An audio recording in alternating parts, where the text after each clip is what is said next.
Bem-vindos de volta ao Spooktober, e nessa edição eu decidi falar de alguns filmes que eu já assisti lá quando eles foram lançados, mas que eu não entendi muito bem se haveria motivo para fazer vídeo ou não. Esse é o caso de Telefone Preto 1, que virou vídeo aqui no canal. Eu encontrei toda uma teoria, uma narrativa em volta desse filme, envolvendo o seu diretor e tudo que ele pretende com os filmes dele. Não poderia ter vindo em melhor hora, porque aquela análise que eu fiz é a base que você precisa para entender Telefone Preto 2, que é o tópico desse vídeo de hoje. O que acontece é que muita gente não entendeu muito bem por que haveria uma sequência, porque afinal o Grabber estava derrotado lá no primeiro filme, então não teria como ele voltar, não é mesmo? Mas eu expliquei lá no vídeo sobre o primeiro Telefone Preto que o Telefone Preto seria uma linha de contato com o outro lado, então nada mais natural do que o Grabber, agora que estaria do outro lado, se comunicar com o Finney, o que é bem interessante, que é bem explorado aqui nessa sequência. Eu entendo que muita gente não vai gostar desse filme, mas eu consegui perceber um ponto de equilíbrio que, se você não gostou de Telefone Preto 1, você vai gostar de Telefone Preto 2 por causa de alguns elementos, sendo todos esses elementos muito bem explorados lá no meu vídeo. Então sim, não é propaganda aqui, assista aquele episódio do Spooktober onde eu falei de Telefone Preto 1, porque tem toda uma teoria de o que significa cada máscara de acordo com o diretor, que é uma pessoa muito religiosa. Ele coloca essa religiosidade nos filmes dele e fica bem explícito aqui nesse segundo filme. Eu vi críticas com relação ao segundo filme, não entendendo por que ele seria necessário, não entendendo por que teria uma sequência principalmente, e o que eles fariam com o Ethan Hawke, porque afinal ele não estaria mais entre nós. Então como é que eles iam conseguir apresentar o Grabber de uma maneira mais eficiente? Eu acho que aqui no segundo filme eles conseguiram fazer isso muito bem. Eu já sabia desde lá dos primeiros trailers que ele viraria uma espécie de Fred Krueger do inferno, literalmente do inferno. E como diz ele várias vezes aqui no segundo filme, o inferno não é lá o que vocês imaginam. Muito importante aqui, você tem que ter assistido o filme para ver essa análise, mas eu vou tentar ser econômico nos detalhes aqui nesse primeiro momento, para poupar você, mas saber se vale ou não a pena ir ao cinema para prestigiar esse grande filme do Ethan Hawke com esse diretor que está trabalhando com ele lá desde Sinister. Eu acho que o nome do filme em português é A Entidade, tem até uma sequência, se não me engano, que é um dos filmes mais aterrorizantes, horríveis que eu já vi em toda a minha vida. Então ele sabe muito bem apresentar o mal de uma forma que é realista, sem te tirar da experiência, que é o que acontece em Telefone Preto 2. Tem algumas cenas desse filme que são sobrenaturais demais, só que se você começar a pensar com relação ao primeiro filme, tudo lá já era bem sobrenatural. Só que você não via muitas repercussões que eram além do mundo não físico. Você vê as coisas mais no mundo físico. Então assim, por mais que os fantasmas se comunicassem com o Finn, as coisas aconteciam no mundo físico muito mais do que no mundo espiritual. Se você viu o meu vídeo sobre o primeiro filme, você deve ter lembrado lá daquela coisa do poltergeist, das garrafas que são jogadas ali na parede, no cativeiro do Finn, que aliás ele não se recuperou muito bem aqui no segundo filme. É bem interessante como a evolução do personagem é extremamente respeitada, e eu entendo que tem coisas no segundo filme que você só vai entender de fato se você assistir Telefone Preto 1.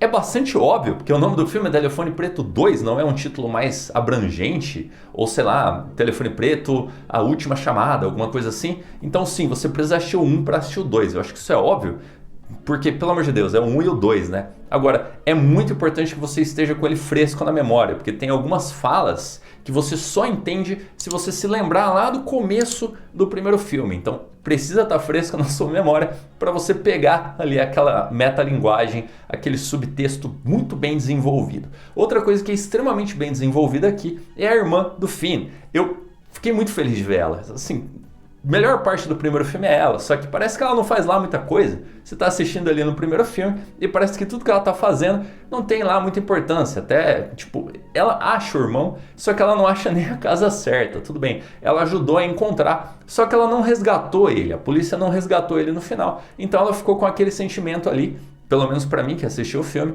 de que não fez lá muita coisa. Mas aí você deve estar se perguntando se vale a pena você assistir uma sequência para esse filme no cinema. E vale, porque assim, tem alguns detalhes nesse segundo filme que são um pouco detalhistas demais, por assim dizer. Tem algumas coisas muito horríveis que acontecem nele, você acaba vendo muito mais do que devia, sendo que lá no primeiro filme eram só sugestões do que poderia ter acontecido, de como o Grabber tratava as suas vítimas. Aqui, nesse segundo filme, é tudo muito mais explícito, tudo muito mais gráfico, tudo muito mais respeitando o horror. Eu não sei se vocês sabem a diferença de terror e horror, já fica aqui de dica. O terror é aquilo que é muito mais sentido, que você escuta algum som, correntes, fantasmas andando ali com correntes, barulhos, coisas que vão te deixando meio desconfortável, enquanto o horror é aquilo que mostra, você está vendo o desconforto, você está vendo, não tem sugestão de nada, tudo está acontecendo na sua cara. Então, sendo o primeiro filme mais terror, esse segundo filme ele é um horror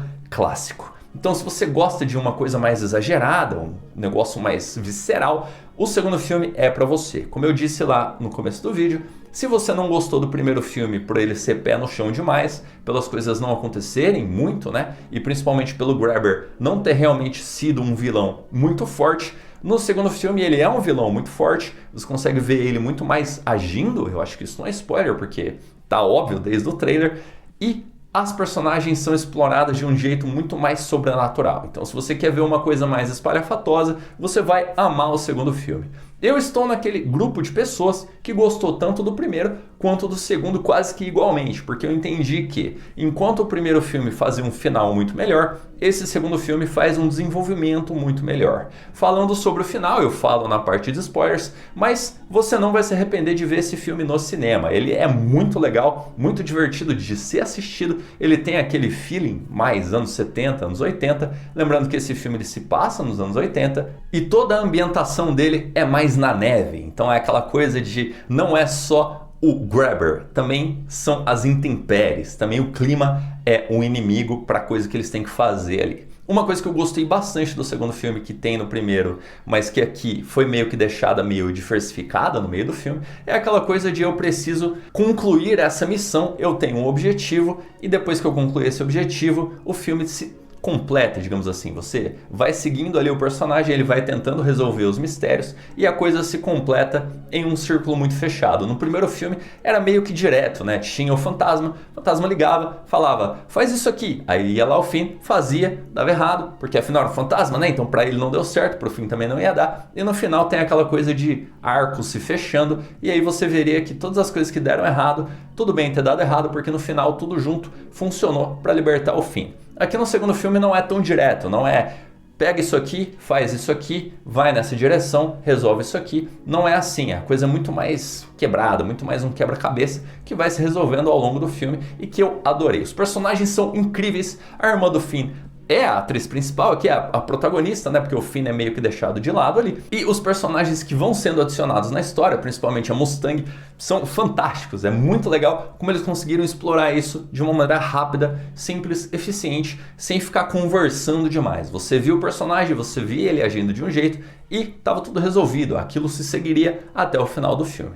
Bom, tendo dito isso, se você gostou desse vídeo, já se inscreve no canal, porque eu provavelmente vou fazer um outro vídeo fora do Spooktober só para pegar todos os detalhes do Telefone Preto 2, que eu acho que tem bastante coisa para falar. E se você já assistiu o filme, fica aqui comigo, porque agora eu vou entrar na parte mais de spoilers, ok? Dito isso, começando já com a história direta do Grabber, é muito legal como eles conseguiram trazer o personagem de volta, mostrando que ele tinha uma história pregressa. Tem algumas revelações com relação ao Grabber e a mãe do Finn.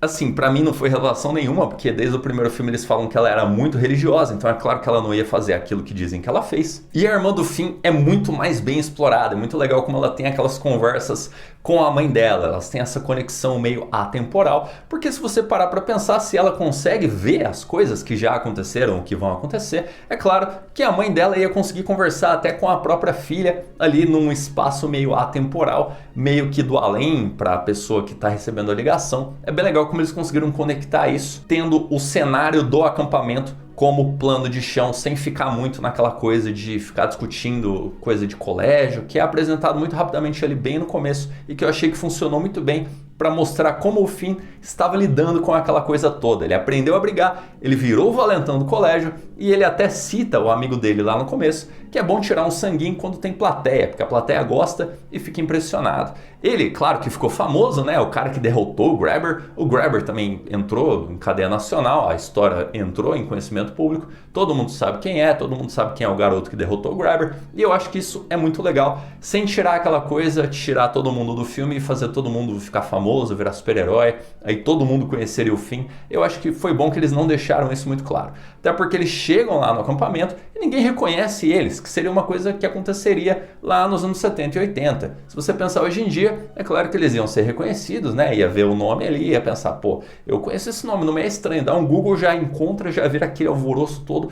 Eu fico muito feliz que se passe no passado, porque essas coisas não acontecem. Outro ponto extremamente positivo aqui é como o Grabber fala sobre o inferno. Cara, eu acho isso fabuloso. Mais um ponto positivo desse diretor, que ele mostra como seria o inferno do ponto de vista do Grabber, que a gente descobre ali que seria chamado de Will, seria o Wild Bill Hickok, que é uma referência a ele ter sido uma pessoa ali que era parte da assistência técnica, que ele tinha um furgão, que ele tinha um cinto de utilidades, que ele arrumava algumas coisas ali e que teria sido o meio que ele usou para esconder os corpos ali no gelo. Sendo essa a explicação mais física, porque desde o primeiro filme eu não entendia muito bem porque ele tinha um furgão, tudo bem, ele é um sequestrador, então ele tem que ter um furgão, né? Aquele furgão característico ali de sequestradores, mas eu não entendia muito bem se ele era um mágico, se ele estava fazendo mágica, tipo, é esquisito, ele não precisa de um furgão para ser um mágico, principalmente aqueles balões pretos, assim, isso é muito, muito suspeito. Você tá vendo um mágico com o rosto totalmente pálido, totalmente vestido de preto, com balões pretos. Nos anos 80, onde era muito difícil encontrar roupa preta, literalmente, porque era a época do Good Vibes ali, depois de Woodstock e tudo mais, isso já seria muito suspeito, então eu achava muito esquisito que ele teria aquele trabalho. Só que aí você pensa que ele, na verdade, era meio que um faz tudo, aí tudo faz sentido, tudo se encaixa.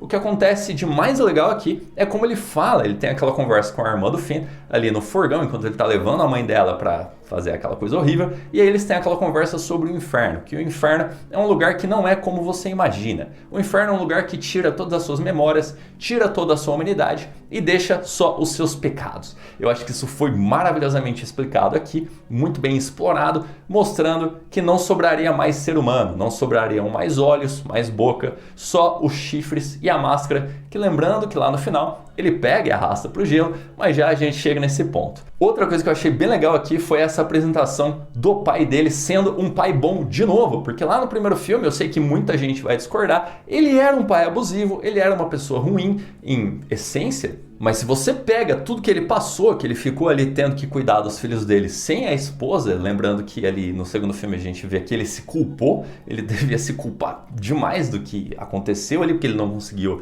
sei lá, não conseguiu ter suporte suficiente para a esposa dele, ela acabou cometendo aquela coisa horrorosa, que de novo uma pessoa religiosa jamais faria, só que eu achei bem legal como eles trouxeram esse lado mais um bom pai aqui no segundo filme, com ele indo lá resgatar os filhos dele, até cobrando um favor de uma pessoa que é no telefone, eu até imaginei que ele estava ligando pro padrinho dele do AA, porque ele viu uma propaganda de cerveja, lembrando que ele parou de beber nos últimos anos, o que é sensacional. E o que eu mais gostei foi que ele meio que ficou do lado da filha dele, por mais que doa demais, e você sente a dor dele ficar do lado da filha dele e falar, tudo bem, então os pesadelos que você está tendo são reais, aconteceram, só que ele não deixa isso muito explícito, ele meio que tira o dele da reta, tira aquele preconceito que ele tinha, que foi formado pelo que aconteceu com a esposa dele.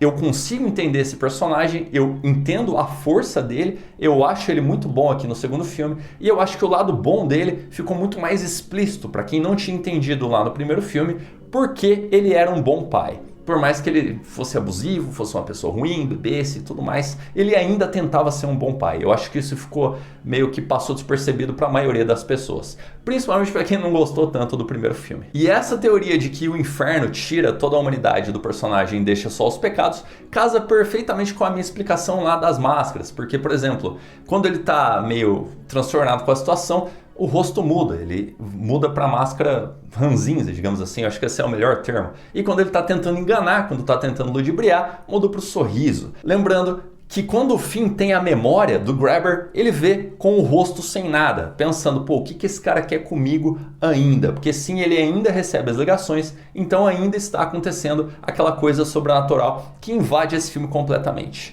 Eu vi que teve gente que falou sobre o Fred Krueger, sobre ele ser muito parecido com o Fred Krueger, só que eu acho ele muito mais perverso do que o Fred Krueger. Porque quando ele decide falar, quando ele decide fazer alguma coisa, é pura maldade, não é aquela coisa mais irônica, mais meio que engraçada ali do Fred Krueger, guardadas as devidas proporções, porque os dois são assassinos. Lembrando também sobre o mal. Esse é um debate que tem no segundo filme. É bem legal que ele fala que o nome dele não é Will, que o líder do acampamento recebe ligação dele, fala, você é o Bill, né? E ele fala, eu não sou o Bill. Lembrando que Bill é um apelido de William, por isso que eu chamei ele de Will, e tem um significado aí do Will, o nome Will, ser relacionado à maldade. E agora eu vou tentar explicar para vocês o que significa essa cena que ele fala que o nome dele não é Will, para vocês entenderem mais ou menos o que ele é, o que o Grabber se transformou nesse filme. É bem interessante porque o chefe do acampamento diz: o mal é mal, não importa se você é o Will, se você tem outro nome, Grabber, tanto faz. O mal sempre será o mal. E eu acho que essa é a melhor coisa desse filme inteiro. Lembrando mais um grande mérito do diretor, que ele consegue mostrar a maldade. E quando ele fala que o nome dele não é Bill, se a gente imaginar que Bill na verdade é o Will, que vem de William, você vai imaginar que ele está falando que aquela não é a vontade dele, porque o Will é a palavra para vontade, sendo free will a palavra para livre arbítrio. E também tem uma coisa chamada evil will, que seria a vontade de cometer maldades, que o mal, o maligno, teria usado o Bill, aquela pessoa que a gente não sabe o nome, porque o nome dele também não é Bill, ele também não é William, estaria usando aquela pessoa através das máscaras, como uma espécie de possessão, para no final conseguir a alma daquela pessoa, no fim das contas, e tragar ela para o inferno, deixando só algumas memórias, que é como ele fala ali, o inferno só me permitiu ter algumas memórias, porque no final só sobrou pecado. Eu acho que esse é um subtexto muito poderoso aqui nesse filme, que tem a religião como o carro-chefe, né? A coisa principal que eles vão seguindo ali no caminho da religião. Inclusive tem um personagem que fala que a mãe dele é muito católica e ia adorar que ele tivesse uma namorada católica também, uma namorada que reza. Lembrando de novo que os Estados Unidos não é todo mundo que é católico, né? Então, desde o primeiro filme tem essa coisa meio mistificada de que, nossa, a pessoa tem santo em casa, então ela tem imagem de santo, e isso é meio esquisito, porque lá a maioria não é católica. Isso está muito claro aqui nesse filme, porque essa menina ela é chamada de aberração desde o colégio. Eu acho que esse texto sobre a religião está bem explícito aqui, lembrando também que o diretor fez o Exorcismo de Emily Rose, e que também eu fiz o vídeo de Exorcista, então eu entendo bem desse aspecto mais religioso desse filme, que não é perfeito. Você está vendo aqui rasgar elogios sobre o filme, mas ele tem alguns pontos que me incomodaram um pouco, que seriam os pontos mais mistos, né? Eu não sei muito bem como me sentir a respeito deles. Sendo primeiro, a evolução do Finn, essa coisa de Zé Droguinha, ficar ali o tempo todo tentando curar suas mágoas e não beber, porque o pai dele bebia, então eu até entendo que ele não recorreu a isso. Mas eu entendo que seria uma evolução natural do personagem, só que eu não sei muito bem se eu concordo com isso. Eu gostei do negócio da irmã dele ter aquele meio que relacionamento com aquele cara ali, mas eu achei meio esquisito. Eu não gostei muito daquelas longas conversas que eles tiveram ali no alojamento, mas eu gostei bastante dos personagens irritantes, que seria aquele casal ali que ajudaria ali no acampamento. Eu achei que isso casou muito bem para bater as personalidades. Outro ponto que me incomodou, mas não tanto, porque eu entendo o motivo, é o fato deles não terem explorado muito mais a Mustang. Eu achei a menina incrível, cara. O cara chegou lá, tá nevando, a menina a cavalo, super heróica. Ela é a mais descolada desse filme inteiro. Eu achei que ela teria uma coisa superior, eu achei que ela teria um papel um pouco maior. Mas no final, ela era só a menina ali que o pai do Finn faz uma piada no final e fala, aquela menina lá até que é bonitinha, né? Coisa de pai.